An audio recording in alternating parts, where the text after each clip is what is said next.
L'alimentaire, c'est évidemment un milieu qui est très réglementé, et heureusement, et en même temps qui est sur la partie transparence alimentaire très déréglementé. Si tu achètes un ketchup de marque Leader, par exemple, pour ne citer personne, je te mets au défi de trouver d'où viennent leurs tomates. Le label bio, il va dire pas de chimie dans mon alimentation. Le Nutri-Score, il va dire moins de sel, moins de gras, moins de sucre. Et l'Origine France va dire ça vient de pas loin. Nous, on coffre de l'argent. Alors que moi, je fais des emprunts parfois, alors que j'en ai pas besoin, et je les coffre. Comme ça, je me dis, le jour où j'en ai besoin, pas besoin d'aller à la banque, ils sont coffrés, et le jour où c'est dur, j'ai mon argent qui est de côté, donc j'ai déjà mon emprunt qui est sécurisé. Un ami m'a donné un bon conseil, si tu te lances, essaye de rester vraiment dans ce que tu maîtrises en termes de métier et en termes de secteur d'activité. Sébastien a passé près de 15 ans dans des grands groupes alimentaires et vins et spiritueux, Le Sieur, Rémy Martin, Rémy Cointreau, puis des filières agricoles Advance en Afrique de l'Ouest. Carrière confortable, bien payée, avec des grandes marques et beaucoup d'internationales, puis il devient père et une question qui le rattrape. Qu'est-ce que je donne vraiment à manger à mes enfants? Il quitte tout, repart de zéro, vit plus simplement pendant plusieurs années et lance BioFutur avec une idée, remettre du vrai, du plaisir, de la nutrition et de la transparence dans l'assiette. Aujourd'hui, BioFutur réalise environ 6 millions d'euros de chiffre d'affaires, compte une quinzaine de collaborateurs et ses marques sont présentes dans plus de 3000 magasins. Mais la vraie question de l'épisode, c'est pas seulement comment créer une marque bio, c'est comment tu passes d'une entreprise alignée avec tes valeurs à une entreprise capable de scaler sans te faire rattraper par tes propres croyances limitantes. Aujourd'hui, je reçois Sébastien Loctin, fondateur de BioFutur. Bienvenue Sébastien. Bonjour Julien, ravi d'être là. Alors Sébastien, première question. À quel moment, on va rentrer dans le vif du sujet, tu comprends que tu peux plus continuer à travailler dans l'alimentaire comme avant? C'est quoi le déclencheur? Je crois qu'il n'y a pas un déclic. En fait, j'ai réfléchi à cette question. Je crois qu'il n'y a pas un déclic quand on se lance. Je crois que c'est en fait la somme de tout un tas de petits signaux, de petits faisceaux. Tu vois, moi, par exemple, j'ai des racines d'agriculteur, de chef pâtissier traiteur chez mes grands-parents. J'ai grandi à Lyon, on mange bien. J'ai toujours eu un rapport à l'alimentation qui est assez brut, qui est transformé par soi-même. Et puis après, je suis resté dans l'agro, je suis devenu papa. Et en fait, il y a une espèce de cheminement qui fait qu'il y a un moment, le déclic, probablement que c'est les enfants, parce que les enfants, ils donnent du courage. Ouais. J'aime bien le terme courage parce que c'est le cœur et la rage. Donc, c'est la voix du cœur avec suffisamment de rage pour ne pas avoir peur. Donc voilà, il te donne ce courage, mais finalement, il te donne le courage de réaliser quelque chose qui est un peu pendant en toi depuis longtemps et de te reconnecter à tes racines. Pour toi, c'est ça, c'est pas un moment clé, un momentum clé, c'est l'accumulation de plusieurs qui cheminent et qui finalement, à un moment donné, te font... En ce qui me concerne, d'autant plus que quand j'ai tout plaqué, j'ai passé quand même du temps sur une feuille blanche pour me dire, je vais faire quoi? C'est quoi la prochaine étape? Tu savais pas déjà ce que tu voulais faire après? En fait, je me suis lancé dans un premier projet qui était la construction d'une éco-huilerie avec un associé qui aurait dû me rejoindre et puis qui finalement n'est pas venu. Donc à partir de là, j'ai abandonné ce projet. Je me suis vraiment reposé devant une feuille blanche en me disant, mec, il te reste 25 ans, 30 ans à t'éclater. C'est quoi la copie? Qu'est-ce qui te fait vibrer? Et j'ai passé pas mal de semaines à travailler sur ma copie. Oui, parce que là, on peut se dire, allez, je m'enferme en chambre, je fais un jour, 2 jours, un sprint, et puis j'accouche de ça. Mais non, c'est pas comme ça qu'on itère, non? Je pense que les bonnes choses prennent du temps. En tout cas, les choses durables prennent du temps. Et si on n'investit pas du temps dans les fondations, j'avais peur de le perdre après, c'est-à-dire de me lancer trop vite. Et puis finalement, de faire beaucoup de pas de recul systématiquement parce que j'avais pas pris le temps de bien réfléchir à ce qui me correspondait, ce qui me mettait en joie, ce qui me faisait vibrer. Et donc, vers quoi j'avais envie de mettre mes compétences. Vous le savez, des entrepreneurs, j'en interview des centaines. Mais aujourd'hui, j'ai envie de vous parler d'un en particulier, c'est Fabien Prêtre, cofondateur de l'imprimerie en ligne Fulfiller, basée à Orléans. Fabien est déjà monté sur scène d'un des événements Comment t'as fait pour partager ses secrets de croissance fulgurante. Et aujourd'hui, il est aussi sponsor du podcast Comment t'as fait. Normal, l'entrepreneuriat, il l'a dans la peau. Son obsession, l'ultra satisfaction client. Avec Fulfiller, vous imprimez tous vos supports de communication, petits et grands formats. Top prix, délai express, qualité garantie. Roll-up, mur d'image, carte de visite, signalétique, textile et objets publicitaires, tout est là en un clic. Et si vous avez une question, l'équipe vous répond en moins de 45 secondes avec le sourire. Alors, rendez-vous sur fulfiller.com, votre imprimerie en ligne, et boostez la communication de votre entreprise. Un chef d'entreprise, c'est un pilote. Et pour piloter, il faut les bons outils. Le problème, c'est que chaque jour, des nouveaux outils arrivent sur le marché, si bien qu'il est difficile de trouver celui qui couvre tous les besoins de l'entreprise. Des actions marketing à la gestion de projet en passant par le CRM ou encore les RH. Et ce, sans empiler les abonnements et les connexions à créer entre les différents environnements. En 2021, j'ai trouvé la solution tout en un pour piloter mes entreprises. Plus de 45 applications intégrées, connectées dans un seul environnement avec intelligence artificielle et me donnant une vision globale de mes entreprises depuis mon ordinateur au bureau ou bien en mobilité sur mon téléphone. Cette solution, vous l'avez déjà vue sur le podcast Comment t'as à fait, c'est Zoho One. Pour 37 € par mois par utilisateur, je dispose d'un environnement complet, sécurisé et accessible sans explosion des coûts liés à la multiplication des logiciels. Vous aussi, vous pourriez en bénéficier. Je vous partage un lien d'essai gratuit dans la description de l'épisode. Allez, retour à mon invité du jour.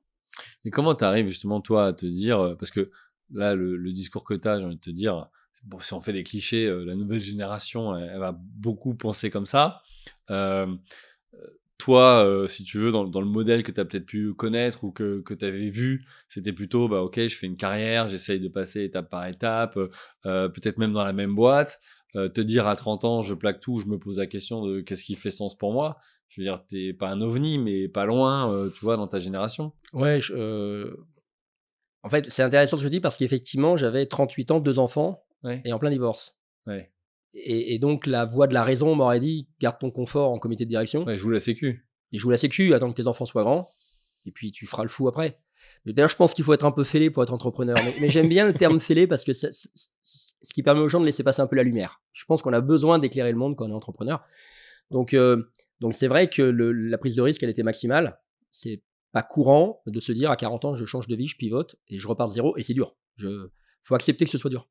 Mais c'est aussi là où, quand tu regardes les stats, c'est à peu près à 42 ans, généralement, que quand le fondateur ou la fondatrice a 42 ans, parce qu'elle a un peu de maturité, un peu d'argent, un peu de recul, c'est peut-être poser plus ces questions-là, c'est généralement ceux-là qui créent les boîtes et qui ont le plus de succès. Bah, Est-ce que tu vois quelque chose, toi aussi? ouais, je pense qu'on parle parfois de crise de la quarantaine. Ouais. Tu vois, mais je pense que la crise de la quarantaine, en fait, c'est juste une crise de maturité. C'est-à-dire que c'est pas, c'est juste qu'à un moment pendant et notamment dans notre génération, on a été beaucoup sous des injonctions. Comme tu disais, il faut rentrer dans un grand groupe, y faire sa carrière, gagner plus d'argent, jouer la sécurité.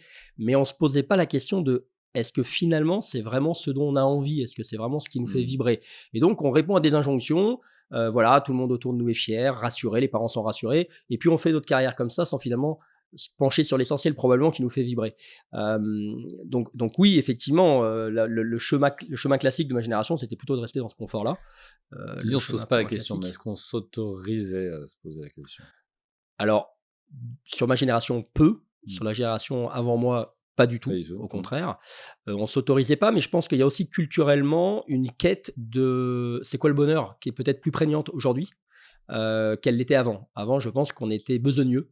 Mmh. On faisait ce qu'il fallait faire parce qu'il fallait le faire, mais on se mettait pas nécessairement au centre de la matrice et même en tant que parent, parfois, on fait ce qu'il faut pour les enfants, mais on se met pas toujours au centre de la matrice, donc on est beaucoup dans le sacrifice. C'est un peu Mmh. judéo-chrétien, tu vois? On va accepter Mmh. beaucoup de sacrifices, en s'oubliant beaucoup et je pense que quand on s'oublie, finalement, on peut pas vraiment prendre soin des gens, parce qu'on n'a pas appris à prendre soin de soi. Ouais, ouais. Ouais, je suis complètement aligné avec toi.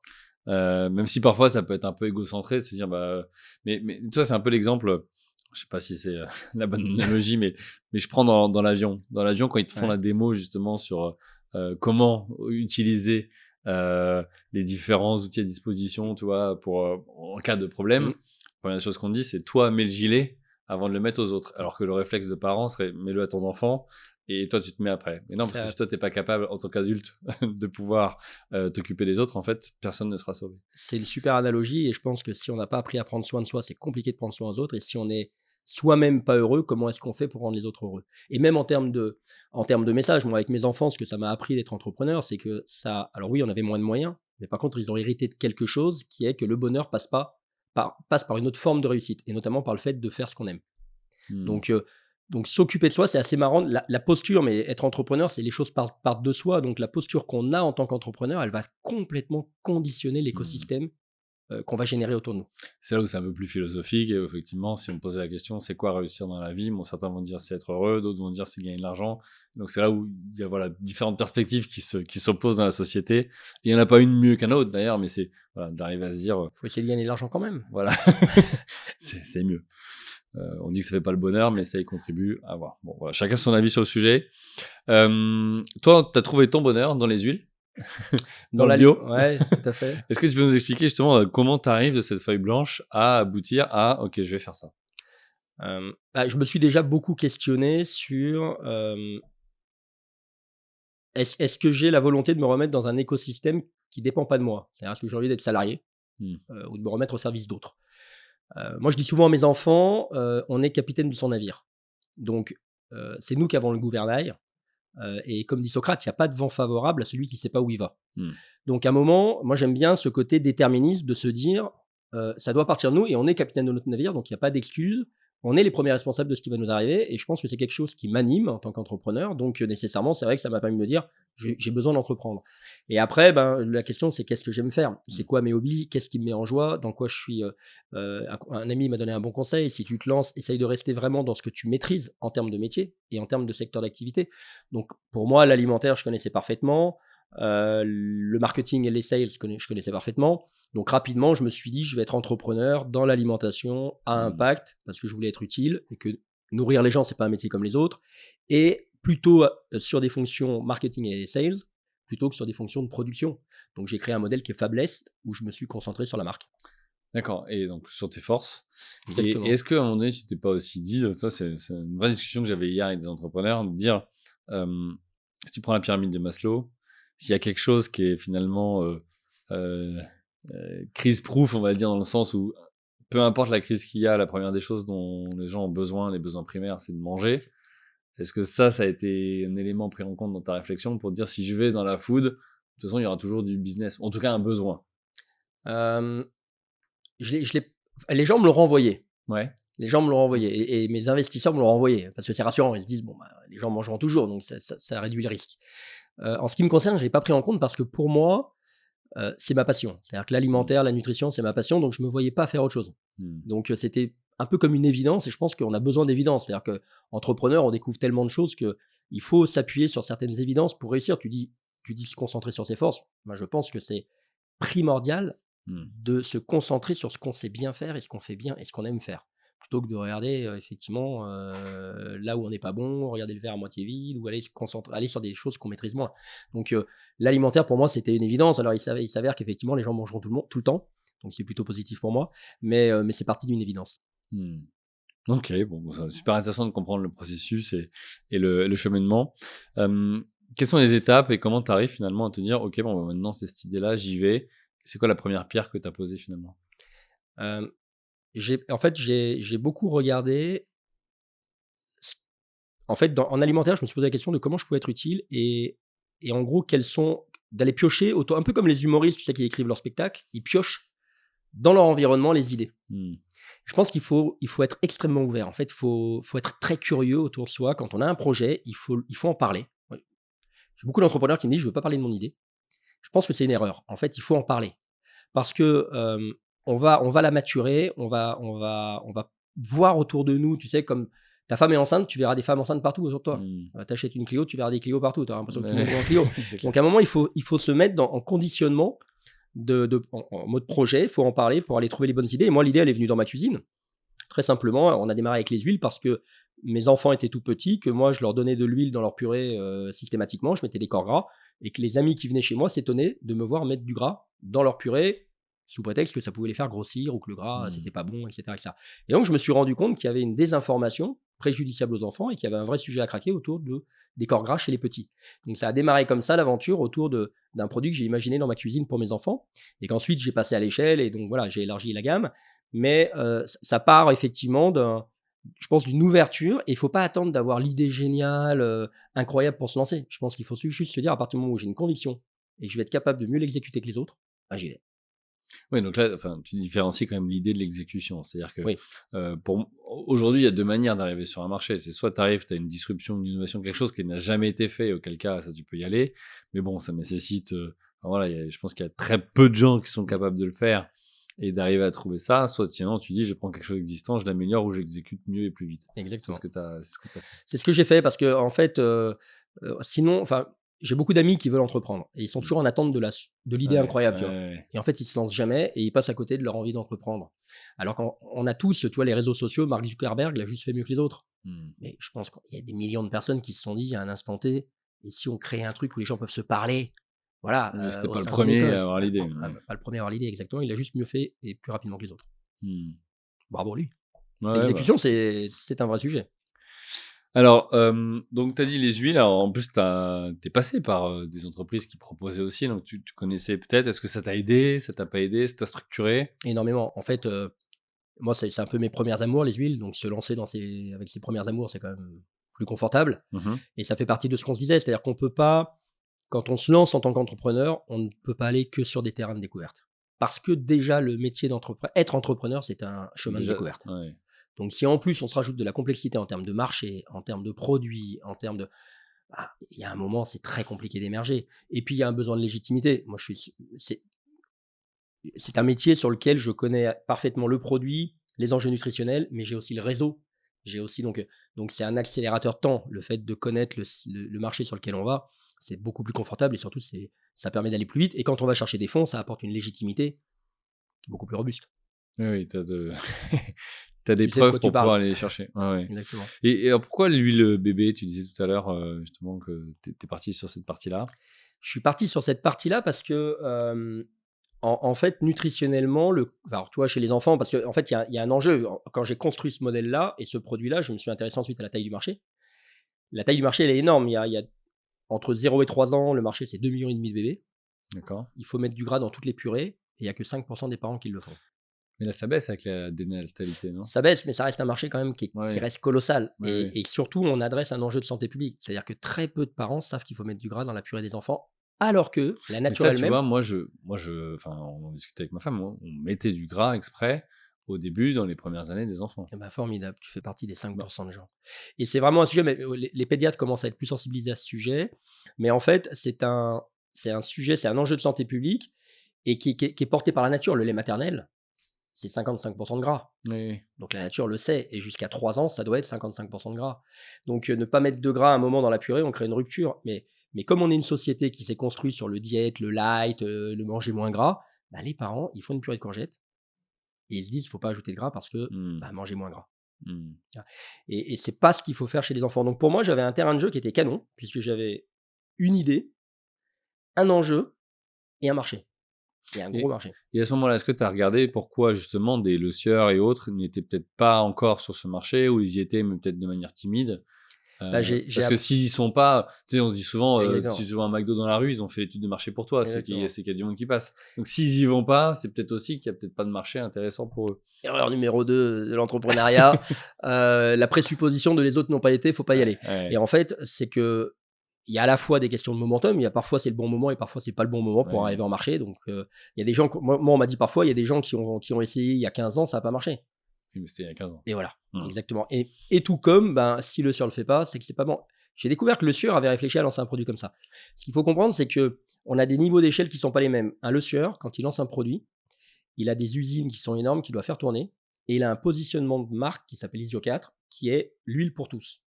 Donc à un moment, lancer une huile bébé, ça l'oblige à segmenter, à casser ses coûts de production, et à renvoyer un message qui est finalement Isio 4, c'est pas pour tout le monde. Parce que pour le bébé, il faut autre chose. Ouais, tu parasites les messages. Exactement. Donc en fait, je veux dire que les failles et les limites des gros, c'est les opportunités de l'entrepreneur. Ouais, c'est ça. Et peut-être qu'un jour, d'ailleurs, ils rachèteront ta boîte parce qu'ils voudront une marque spécifique. Écoute, on n'est jamais à l'abri de rien, mais en l'occurrence, aujourd'hui, c'est vrai qu'on trace des chemins différents. On parlera de l'ambition un peu plus tard et de quelles sont tes options. Ok, donc tu as commencé, c'était ton entrée sur le marché. Exactement. Tu commences comment? Tu commences tout seul. Aujourd'hui, donc, tu fais 6 millions d'euros de chiffre d'affaires. L'ambition, c'est de passer à 15-20 millions d'ici quelques années. Tout à fait.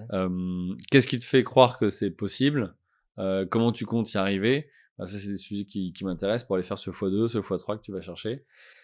La première chose, quand je dis que c'est vrai que tout part de nous, avec nos croyances limitantes. C'est-à-dire que moi, tant que j'avais mes enfants à la maison et que j'avais quand même une responsabilité, j'avais fait le fou, je m'étais mis sous risque économiquement.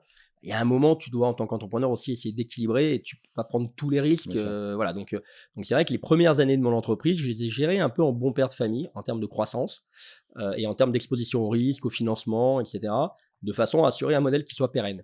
Mes enfants, maintenant, sont grands, ils ont quitté le nid familial, donc j'ai un peu changé de mindset et déjà, la première chose que je m'autorise à faire, c'est que plutôt que de raisonner en croissance, maintenant, je raisonne en multiples. Donc, toi, tu dis passer à 15 à 20 millions, c'est que maintenant, je raisonne en multiples de chiffre d'affaires parce qu'on sait qu'on a le marché qui peut le porter très largement. Et donc, à partir du moment où on se dit, je vais raisonner en multiples, tout ton plan d'action s'adapte à ce nouveau paradigme qui est de dire, l'idée, c'est pas de faire 20%, c'est de faire x2. Donc, comment on fait pour faire x2? Et quand tu te poses la question comme ça, comment je fais pour faire x2, c'est pas les mêmes actions, c'est pas les mêmes décisions que comment je fais pour faire 15%. C'est Fabien Prêtre que j'ai reçu sur ce podcast et qui est sponsor de comment tu as fait avec Fulfiller, qui expliquait ça lors de la conférence qu'il a fait à un des événements qu'on a organisé. Il disait, mais c'est plus difficile d'aller faire plus 10% que de faire x10. Donc pourquoi tu te poses pas la question, fais x10. Exactement. Donc il avait dit ça à l'audience et je me souviens que ça avait fait réagir les entrepreneurs qui étaient présents. Mais c'est pas le même mindset en fait, c'est pas la même question. Exactement. Et ça amène pas du coup les mêmes réponses, ça amène pas les mêmes solutions et les mêmes actions.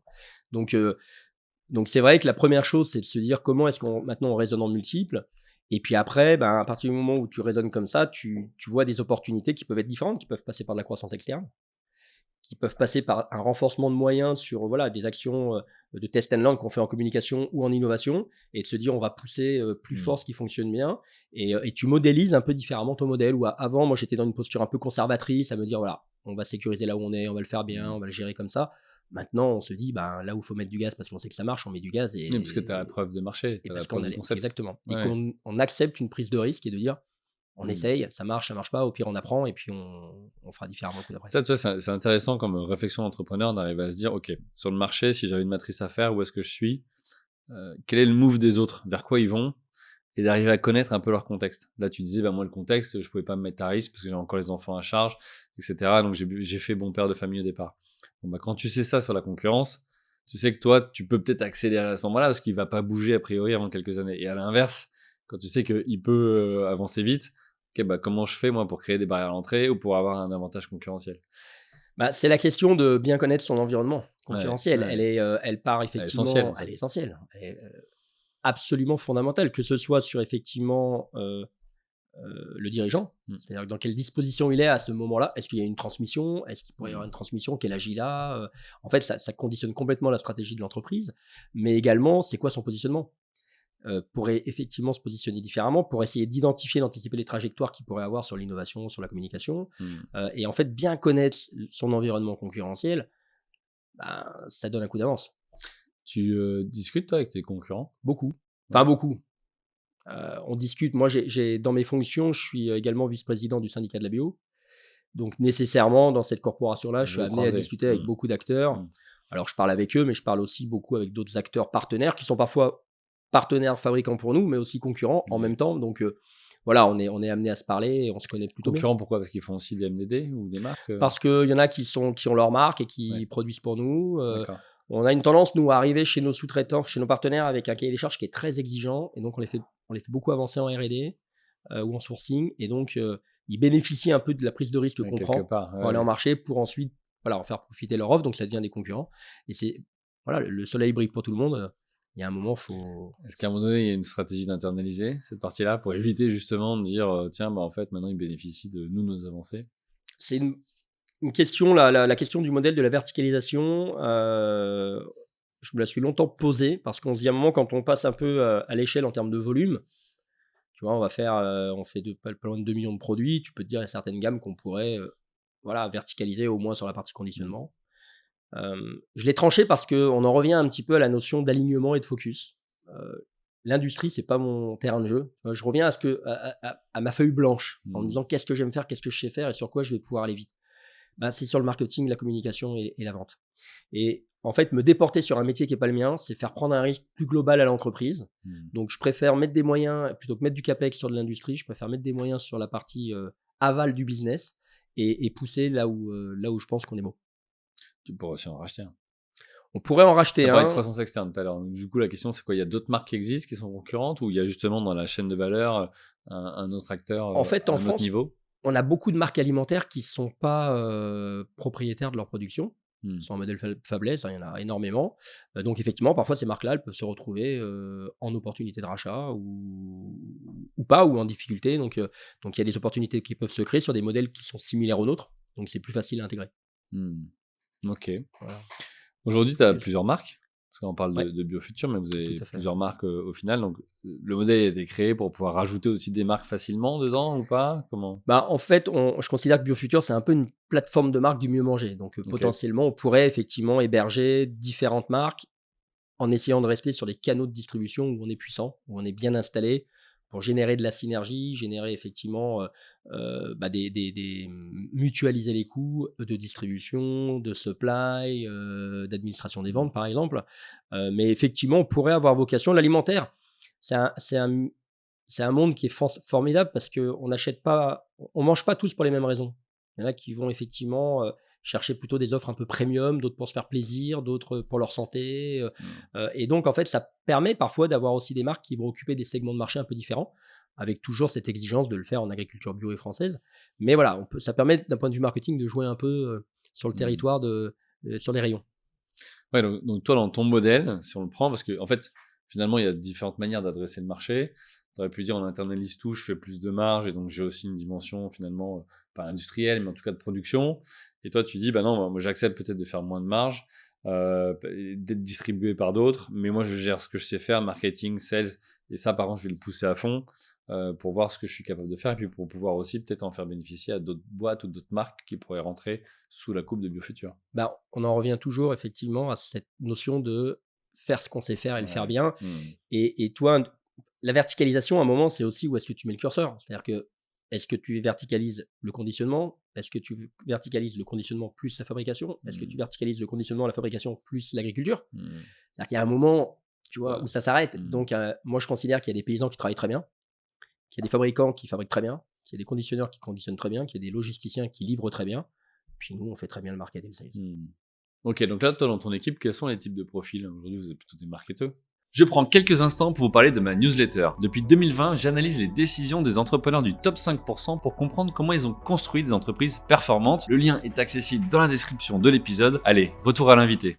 On est plutôt des ingénieurs agronomes, des marketeurs, une diététicienne, des fonctions support, hein, administration des ventes, supply, des commerciaux, évidemment, notamment voilà, pour tout ce qui va être négociation grand compte, des commerciaux, et puis après des ressources humaines.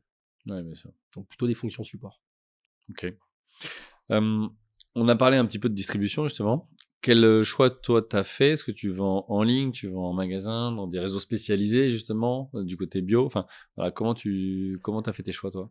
Le choix de la distribution, il est, notamment quand tu démarres, extrêmement, il est très engageant.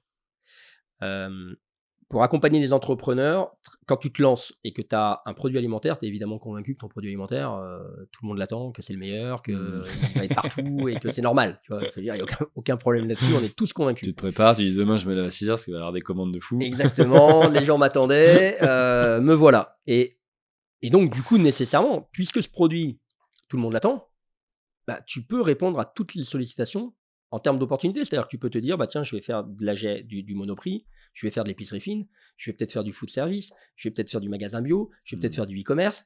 Et en fait, tu peux papillonner. Mais moi, c'est pour ça que c'est important au début de se dire quel va être le terreau le plus fertile pour accueillir ma graine. Plutôt que d'essayer de la mettre partout. Je prends cette analogie qui me fait rire. Les mecs, quand on sortait en boîte jeune, bah, il y avait 2 écoles. Il y avait ceux qui papillonnaient, qui draguaient un peu à droite, à gauche, etc. Et puis il y avait ceux qui étaient focus. Ceux qui papillonnaient rentraient toujours tout seuls. Parce que tu dilues ton focus, tes ressources, etc. Et tu ne peux pas, quand tu démarres, tu n'as pas les moyens ni internes ni externes d'adresser plusieurs marchés. Parce que chaque marché a ses spécificités, chaque marché a ses codes, ses contraintes, ses moyens nécessaires. Donc, moi, je me suis posé la question de me dire, cette graine-là, où est-ce que j'ai envie de la planter pour qu'elle prenne bien, solidement, qu'elle s'enracine et ensuite, éventuellement, envisager d'aller sur d'autres circuits. Et donc, j'ai démarré par un circuit que je ne connaissais pas, hein, qui est le circuit des magasins bio spécialisés, parce que j'étais en agriculture bio française, qu'on était sur des produits sains, que je me suis dit peut-être que les magasins bio, il y en a moins et qu'il y a moins de personnes dans les magasins bio, mais au moins, je sais que les gens qui rentrent en magasin bio, ils sont déjà dans une démarche de mieux manger. C'est déjà ton cœur de cible. Exactement. Et donc, du coup, je vais démarrer là. Et on a répondu non à plein d'autres sollicitations qui nous ont dit votre produit, ça a l'air super. Et on leur a dit non. Et c'est dur de dire non quand tu démarres, que tu n'as pas de thunes. C'est très dur, mais en même temps, si tu commences à dire oui, tu dilues complètement l'image de ta marque, tu dilues ton effort et tu prends le risque finalement de faire moyen partout, mais bien nulle part. Choisir, c'est renoncer. Exactement. Et pas décider, c'est déjà aussi un choix. S'il est assumé. Mais là, donc, ça a été un pari gagnant pour toi de commencer par le bio? Ouais, ça a été un pari gagnant. Difficile parce que moi, ma culture, elle était GMS, donc grande surface, Monoprix, etc. Donc je me déportais sur un circuit où, je vais te dire, il y a 15 ans de ça, quand j'arrivais en magasin bio et que je disais que j'étais passé par des grands groupes non bio conventionnels, il y a des acteurs en bio qui me tournaient le dos. Parce qu'ils me disaient, mais toi, ils ne me voyaient pas comme un repenti, ils me voyaient comme un enfoiré qui venait en mode opportuniste pour essayer de faire du business chez eux. Je peux le comprendre. Et donc, du coup, il a fallu que j'apprenne à tisser un réseau, que j'apprenne à comprendre, à démontrer que ma démarche était vraie, qu'elle était sincère, elle était authentique et que c'est là que je voulais construire mon histoire. Donc ça prend plus de temps, c'est plus difficile, mais après c'est plus robuste. Donc j'ai envie de dire que ce temps investi, il est difficile, mais ça devient une barrière à l'entrée. T'as mis combien de temps avant de te dire ok, je pense que ce concept, il peut décoller vraiment? Euh, Alors moi j'en ai toujours été convaincu. Après, le marché me l'a démontré au bout de 4 à 5 ans. Ouais. J'ai pris ma première paye au bout de 4 ans. Ouais, tu vois, 4 ans avant de te payer la première fois. Ouais. Et ça, non, mais ça, c'est important, tu vois, aussi à avoir à l'esprit parce que on voit partout sur les réseaux fleurir des posts, etc. On a l'impression que c'est simple, tu te lances et puis dans 3 mois, en fait, tu as déjà fait du business, etc. La réalité, c'est que faut avoir un sacré carapace quand même pour tenir et de se dire, ok, là, j'investis. Puis même à la limite, s'il y a un peu d'argent au départ, souvent, je le garde pour pouvoir le réinvestir. Et donc, c'est pas pour moi au départ, quoi. Et ça prend du temps, quoi. Et quand on regarde les taux de survie des entreprises, justement, il y a 2 caps, 3 et 5 ans. Et donc, ça veut dire que toi, tu as attendu 4 ans avant de pouvoir te payer. Bon, bah, celles et ceux qui peuvent pas attendre cette étape-là, en fait, l'entreprise avant, elle est plus fragile, quoi. Exactement. Alors, il faut trouver d'autres solutions. Mais on en revient toujours à ce sujet d'avoir un alignement et une conviction inébranlable quand on se lance. Ouais. On ne peut pas, entrepreneur, je pense que dans le monde dans lequel on est, on ne peut pas se lancer juste pour se dire être entrepreneur, c'est bien pour gagner de l'argent. C'est pas vrai. C'est pas vrai. Ça. Les réseaux sociaux, je suis entièrement d'accord avec toi, c'est un vrai biais. C'est-à-dire qu'on voit les 0,5% des gens qui, effectivement, ont réussi à craquer un truc rapidement et on se dit tous, waouh, voilà, c'est comme les quelques influenceurs qui vivent très bien de leur truc et on se dit, on va tous être influenceurs, ça a l'air facile. Non, c'est pas facile, c'est dur, faut le savoir. Donc, si on n'a pas en face de cette difficulté une forme de conviction, de résilience, de foi inébranlable dans ce qu'on fait, on tient pas 4 ans. C'est vrai, il y a une différence entre entêtement et abnégation. Au début, je pense que tu peux être entêté en disant je suis entêté, ma vision, mon idée, elle est bonne. Mais après, c'est d'arriver à trouver le bon moment entre être entêté ou justement avoir de l'abnégation. Parce que si tu es entêté sur un truc qui marche pas, tu as beau continuer, ça marchera pas derrière. Marchera pas. Donc, Je me la suis posé cette question plusieurs fois, de me dire est-ce que là, finalement, après 4 ans, tu vois, de se dire, moi, tout le monde me disait, t'es fou, qu'est-ce qui t'arrive, t'as quitté un groupe, t'avais du confort. Et puis pendant ces 4 ans, t'as des groupes, notamment comme le Sur, qui viennent te chercher en te proposant des beaux postes. Ouais. Et toi, t'es là dans ton désert à dire non. Tu vois, mais le fait qu'on vienne te le proposer, ça te re-challenge en te disant, tiens, attends, je me prends le temps de m'arrêter et de me dire, est-ce que ce que je suis en train de faire, il y a une trajectoire vers le succès, ou est-ce que je suis en train juste de m'entêter, comme tu le dis, et je vais finir dans le mur en passant à côté d'autres opportunités. Et je pense que dans la vie, il y a des signes qu'on nous met sur le chemin et qu'il faut arriver à interpréter, qu'il faut arriver à décoder. Il y a beaucoup de signaux faibles qu'il faut arriver à remonter pour se dire, tiens, finalement, ce que je fais, est-ce que ça a vraiment du sens? Est-ce que ça parle vraiment aux gens ou pas? Et est-ce que c'est une question de temps et de moyens, ou est-ce que c'est juste que je suis pas dans le vrai et que je me suis fait plaisir avec une idée qui finalement ne rencontrera jamais le marché? Mais c'est pas évident d'arriver à faire le tri quand on est lancé. Donc 4 ans avant de te payer la première fois, mais et avant de te dire, là, il commence à y avoir du volume, ou ça prend, tu vois, parce que au début, tu enchaînes les rendez-vous, tu en as plein qui te ferment, j'imagine, la porte au nez. Tu commences à en avoir un, puis 2, puis 3. Bon, généralement, l'entrepreneur, dès la première vente, il se dit, c'est bon, j'en ai un, c'était le plus dur, maintenant ça va dérouler. Mais est-ce que tu étais dans le même état d'esprit ou...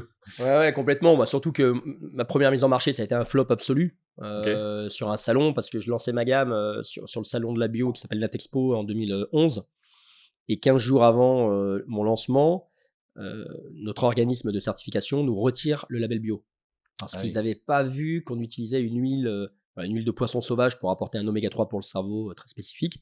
Et que comme c'était sauvage, ils ne pouvaient pas le certifier. Et donc, on nous retire 15 jours avant un salon bio notre label. Donc, tu arrives sur le salon, mort. T'es plus légitime, quoi. T'es plus légitime. Donc, ça a été après des décisions très lourdes de se dire, est-ce qu'on garde cet ingrédient pour avoir le label, ou est-ce qu'on attend et puis on récupère le label par dérogation? C'est le choix qu'on a fait. Mais du coup, effectivement, cette traction, elle est, le go-to-market, il est difficile.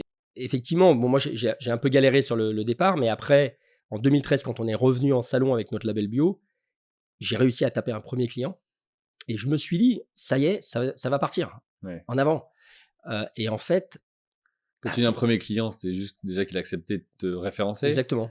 C'était une enseigne. En dépôt-vente ou en achat? En achat, une enseigne qui s'appelle Natureo, ouais, complètement. Okay. Déjà, c'est bien parce que tu en as, ils te proposent, ok, on fait un test, mais dépôt-vente, donc c'est toi qui prends tout le risque. Non, là, c'était en achat, en magasin, etc. Donc positif. Et je me suis dit, bon, bah ça y est, ça va partir. Et puis tu peux. En fait, ça te donne de la force en te disant, je vais aller voir les autres, en disant, regardez, il y en a déjà un qui a, entre guillemets, pris le risque. Tu vois. Mais en fait, la réalité, ce que j'ai découvert moi dans mon métier, c'est que c'est pas le premier qu'il faut craquer, c'est souvent le deuxième. Hmm. Parce que le premier, on se dit c'est un coup de chance, bon, le mec, etc. Le deuxième, c'est plus vraiment un coup de chance. C'est-à-dire que tu as un deuxième, donc après, est-ce que tu deviens un absolu suiveur ou est-ce que tu es un peu dans les happy few du départ. Et c'est à partir d'eux que le truc commence à changer. Et après, tu as des clients qu'il faut tomber parce que c'est ceux qui font un peu aussi le marché. Tu vois, moi, quand j'ai démarré dans la bio, on m'a dit le jour où tu es chez Biocop et Naturalia, qui sont deux enseignes qui étaient très différentes, bah, tu es en place. C'est-à-dire que tu as validé les deux schémas. Voilà, tu vois. Donc, c'est vrai que le jour où on a réussi ça, bah, ça ouvre beaucoup de portes parce que tous les autres clients se disent il est chez Biocop et chez Naturalia, donc a priori, ça va marcher. Ça tient la route, c'est légitime. Exactement. C'est ça aussi d'arriver à se dire tout au long de mon chemin, ok, bon, il y a la partie chiffres et comment je fais pour obtenir les ventes que j'attends, mais aussi quels sont les points d'étape, les preuves ou labels ou certificats ou certifications que je dois aller trouver pour pouvoir passer l'étape d'après ou rassurer un tel ou un tel qui, a priori, se dit il sort d'où lui, quoi. Tous les clients ne se valent pas. Tu vois, si t'es, par exemple, tu as une marque premium, bah, évidemment, être à la grande épicerie de Paris, c'est flagship. Voilà, tu vois. Donc, ça a une autre valeur, en fait. Ça a une valeur qui n'est pas uniquement commerciale, qui vient nourrir un autre récit, notre crédibilité, notre légitimité. Donc, ça aussi, il faut le prendre en compte. Il y a la dimension chiffre d'affaires et puis il y a la dimension crédibilité et accélération du modèle. Tu vends aussi en direct ? Depuis peu, on a ouvert un e-shop il y a un peu moins d'1 an. On a mis du temps parce que nous, on est d'abord, on travaille avec des retailers. Historiquement, c'est notre savoir-faire, donc on sait les accompagner. Le e-shop, c'est un canal de distribution qui est complètement différent. Enfin, c'est un autre métier. C'est un autre métier. Ouais, c'est un autre métier avec un canal d'acquisition qui se ressemble. C'est-à-dire que l'objectif, c'est de faire venir dans ton magasin, d'attirer l'attention, de plaire et d'inciter à mettre dans le panier. Voilà. Comme en magasin, il faut avoir un client, être visible au rayon, faire envie et faire mettre dans le panier.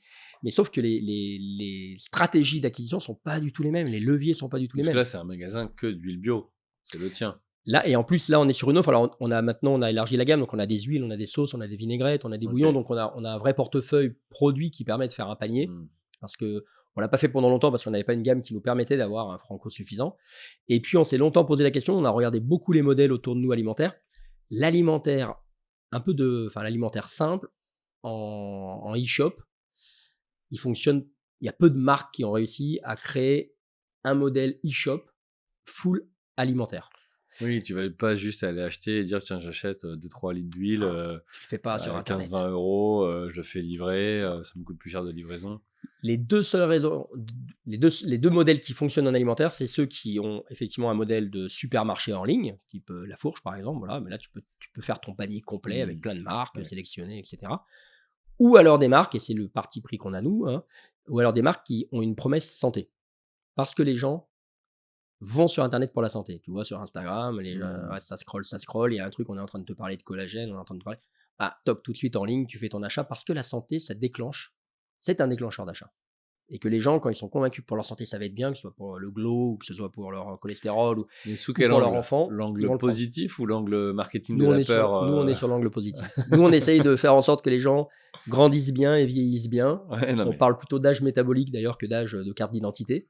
Donc, effectivement, nous, c'est plutôt un truc positif. La bouffe, c'est un truc de plaisir. Donc, on n'est pas là pour faire peur, mais puis je pense que les médias font déjà suffisamment le job pour nous. Il n'y a pas un jour où il n'y a pas un scandale entre l'ultra-transformation, les pesticides, le cadmium, les polluants. Et justement, toi là-dessus, comment tu fais ? Parce que se lancer, on disait alimentaire, c'est le besoin primaire de l'humain. Bon, bah, a priori, il y aura toujours des gens qui vont acheter à manger.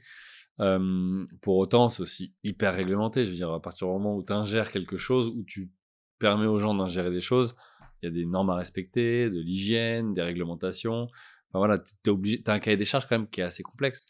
Alors nous, l'alimentaire, c'est évidemment un milieu qui est très réglementé, et heureusement, et en même temps qui est sur la partie transparence alimentaire très déréglementé. C'est-à-dire que si tu achètes un ketchup de marque Leader, par exemple, pour ne citer personne, je te mets au défi de trouver d'où viennent leurs tomates.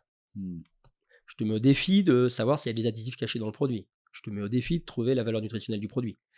En fait, c'est un peu le paradoxe de l'alimentaire, c'est que c'est très réglementé. Donc effectivement, pour être en marché, on a, et surtout nous en agriculture bio, où on est obligé de faire des contrôles analytiques sur les pesticides et les hydrocarbures polycycliques, etc., qui sont incroyables. On est extrêmement contraint, et en même temps, on est face à une concurrence qui n'est pas contrainte à la transparence. Donc, on doit, nous, dans notre niveau de contrainte, arriver à émerger face à des gens qui peuvent raconter un peu parfois ce qu'ils veulent. Donc, c'est un marché qui est compliqué et qui est paradoxal. Oui, parce que toi, tu arrives avec. Ouais, dans ce cas, c'est pas la même bataille en fait. En fait, on n'est pas avec les mêmes armes. On n'arrive pas avec les mêmes armes, et dans un cadre réglementaire, c'est vrai qu'il va permettre à des gens de faire croire que leur produit est ce qu'il n'est pas. Qu'est-ce que tu penses du Nutri-Score justement, parce qu'il y a autant des partisans que des opposants? Moi, je suis un grand fan de la transparence, donc je pense que toute information qui va au consommateur et qui est juste, elle est positive, elle devrait être obligatoire. Le Nutri-Score, je suis pour. Après, je reconnais que le Nutri-Score a des failles, qui sont malheureusement des failles importantes, mais qu'ils ont identifiées, on les connaît bien, qu'ils ont identifiées, ils travaillent dessus, et notamment le sujet de l'ultra-transformation, de la présence d'hexane dans les huiles ou des additifs. C'est-à-dire que tu peux acheter un produit qui est Nutri-Score A, et qui aura plein d'additifs, plein d'eau, et puis qui aura été fabriqué à partir de pétrochimie. En fait, tout dépend de l'angle de... Enfin, qu'est-ce qu'on entend derrière Nutri-Score. Si tu es en train de prendre du poids ou au contraire de vouloir en perdre, si tu as moins de 3 ans ou plus, en fait, tu ne regardes pas les mêmes choses sur les étiquettes. Et puis surtout, le Nutri-Score, en fait, il est pas là pour répondre à tous les enjeux. C'est-à-dire que lui, il est là uniquement pour évaluer la qualité macronutritionnelle, c'est-à-dire combien de sel, combien de graisse, combien de sucre, combien de fibres d'un produit. Il n'est pas là pour évaluer l'ultra-transformation du produit, la présence d'additifs. Il n'est pas là pour évaluer l'origine du produit. Il n'est pas là pour évaluer la présence de pesticides. C'est pas son job. Et on a un problème parfois en alimentaire, c'est devenu complexe, mais on a tendance à surcharger les référentiels de plein d'attentes qui ne sont pas les leurs. Toi, le label bio, moi j'entends plein de gens qui me disent « Ah ouais, moi je mange pas bio, mais je mange local ». Ça n'a rien à voir. Le local, c'est un truc, le bio, c'est autre chose. Et à la limite, tant qu'à être local, je préfère être bio. Au moins, les pesticides ne sont pas à côté de chez moi. Donc, et les gens vont se dire, ouais, mais comme c'est pas local, le bio, est-ce que c'est vraiment bio? Mais en fait, c'est pas les mêmes choses. Le bio, c'est pas de chimie de synthèse dans l'alimentation. Le local, c'est de la proximité. Le Nutri-Score, c'est de l'évaluation macronutritionnelle. C'est 3 trucs complémentaires. Ouais, donc, on essaye de tout mettre dans le même panier, mais... Il y a un manque d'information, enfin peut-être pas un manque d'information, en tout cas il y a une pédagogie à faire. Voilà, une pédagogie à faire pour que tout le monde saisisse bien les différences entre ces différents éléments et comparer ce qui est comparable finalement. Si tu veux limiter ta consommation de sel et de graisses saturées, le Nutri-Score c'est super. Si tu veux limiter la présence de polluants et de contaminants, le Nutri-Score il sert à rien. Et il y a un label d'ailleurs sur ça ou pas? Le label bio. Sur les polluants, ouais, ok. Tout simplement qu'il y a un label très méconnu des consommateurs qui le réduit aux pesticides, mais le label bio interdit tous les polluants et contaminants de synthèse. Donc globalement, les pesticides, les fongicides, l'utilisation d'hexane, qui est un solvant pétrochimique dans la fabrication des huiles, tous les additifs chimiques sont interdits en bio, il y en a 320. Donc en fait, voilà, le label bio, il va dire pas de chimie dans mon alimentation. Le Nutri-Score, il va dire moins de sel, moins de gras, moins de sucre. Et l'Origine France va dire ça vient de pas loin. Ok. Voilà. Bon, écoute. Mais c'est très clair, on va garder ces 10 secondes-là, elles sont essentielles pour un short spécifique et dire, regardez, vous voulez comprendre, il suffit de regarder ces 10 secondes. On va finir, parce que je vois déjà l'heure qui passe, sur la partie justement ambition. Tu as dit x2, x3. Ouais. Je t'ai posé la question, on n'y a pas encore répondu, mais de comment tu comptes faire, comment tu vas appuyer, est-ce que tu as besoin de fonds, pas de fonds d'ailleurs, est-ce que tu as trouvé déjà la recette, c'est-à-dire... Tu sais que si tu appuies là-dessus, ça va permettre d'accélérer. Comment tu comptes aller faire ce x2 ou x3? Alors, la première chose, c'est d'avoir les personnes capables d'embarquer l'exécution. La vision, pour moi, elle est portée par le dirigeant. Donc déjà, il faut avoir une vision. On parlait de qui n'a pas de cap, n'a pas de vent favorable. Donc, il faut avoir une vision. Et ensuite, il faut avoir des gens capables de parfaitement l'exécuter.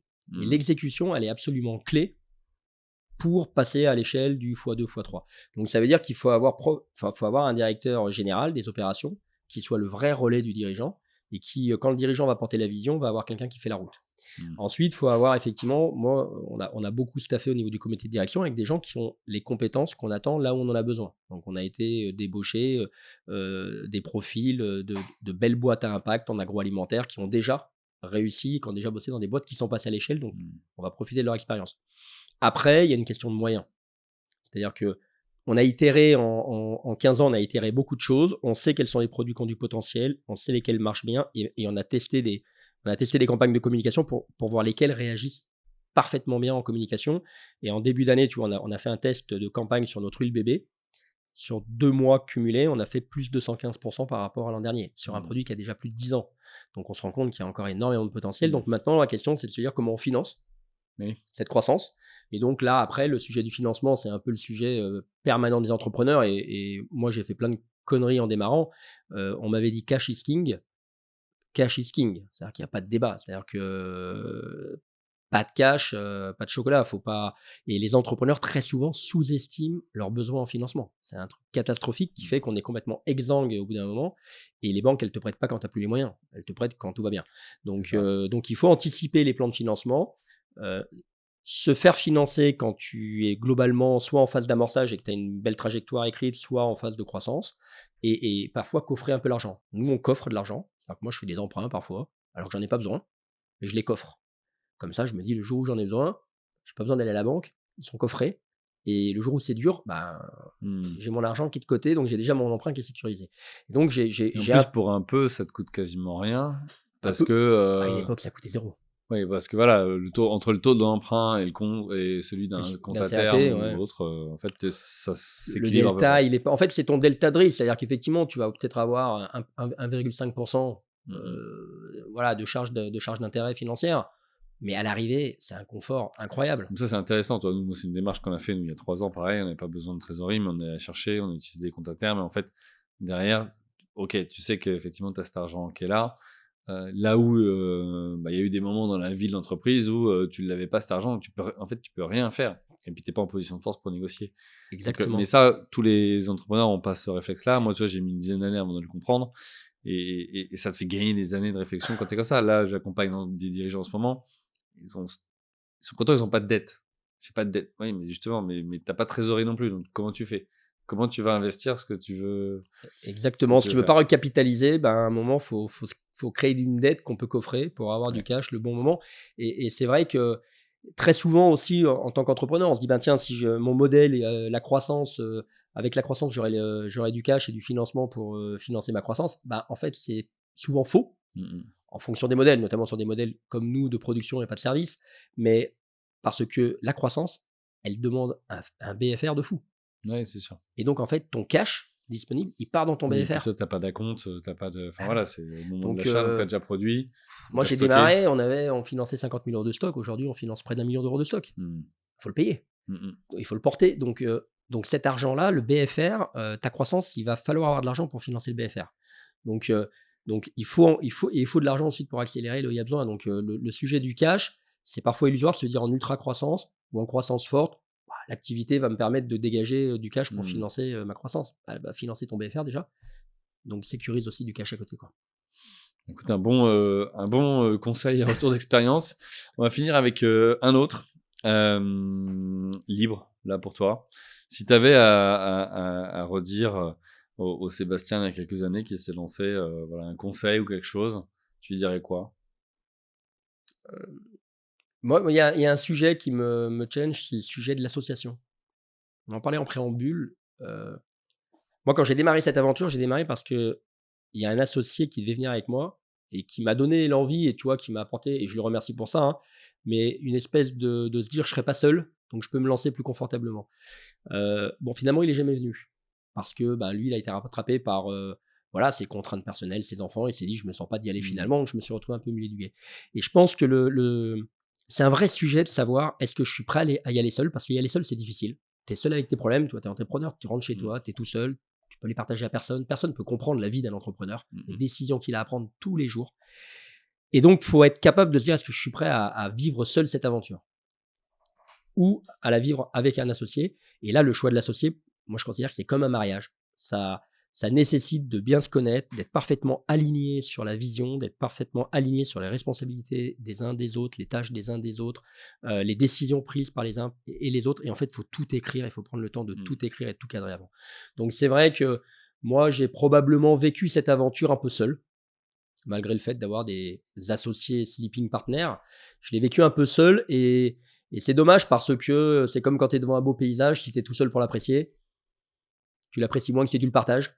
Donc, je trouve qu'une aventure à deux, ça aurait été probablement encore plus excitant. Et comment tu as fait justement du coup pour t'entourer? Tu es entouré quand même d'autres entrepreneurs, de gens qui pouvaient comprendre, de conseillers, de coachs, de pairs? Comment tu as fait ça? Bah, je me suis fait entourer quand j'ai fait un peu de Love Money et de Business Angel, Parce que tu as parlé d'un codir tout à l'heure. ouais, exactement. Donc du coup, là, c'est plus un comité stratégique parce qu'un codir, c'est top, mais ça reste des collaborateurs. Et en fait, ce qui est intéressant, c'est d'avoir des pairs qui sont pas impliqués dans l'opérationnel et qui Mmh. viennent challenger et tes Mmh. idées et tes décisions et tes doutes et qui te font faire Mmh. des pas de côté, regarder le truc différemment, parfois te rassurer, te donner des solutions. Et donc, on a monté un comité stratégique avec des entrepreneurs accomplis, dans qui j'ai confiance, qui sont des amis aujourd'hui, et donc qui jouent un peu aussi ce rôle quand j'ai besoin de, voilà, Mmh. je peux les solliciter, ils me challenge, ça se fait sans filtre et c'est très apprenant. C'est très rassurant, mais voilà, ça reste un comité stratégique. C'est pas un associé qui porte tu vois, le bousin avec toi, mais ça reste quand même effectivement un vrai soutien. Tu te sens, ça te désisole un peu. Et c'est formalisé, c'est cadré, c'est, C'est complètement rythmé, formalisé, ouais, c'est cadré. pas juste comme ça, j'appelle, Non, à la volée? et c'est important de le formaliser, mais je pense en tout, on a un reporting mensuel de façon à les tenir un peu informés de l'activité. Sinon, comment est-ce qu'ils peuvent t'aider s'ils ne savent Bien pas ce qui sûr. se passe chez toi? On a un comité stratégique trimestriel et puis après, quand il y a des sujets un peu, très structurants pour l'entreprise, une croissance externe, une levée de fonds, bah, on organise des comités un peu exceptionnels Mmh. pour se réunir, se parler, partager les infos. Donc, ils sont globalement très disponibles et je les remercie. Écoute, super. Merci Sébastien. Bah, merci à toi, Julien. On Toujours va suivre. intéressant de faire un pas de côté, de se re-regarder aussi. Bah ouais, ouais, ouais. Certain.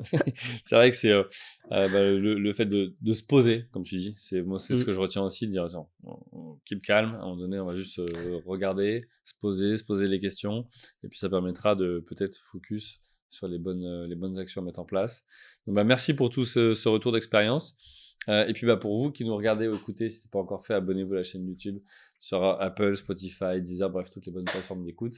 Inscrivez-vous également à la newsletter pour recevoir les derniers épisodes de rencontres d'entrepreneurs. Et puis, bah, je vous dis à très vite pour un nouvel échange avec un invité entrepreneur. Bye.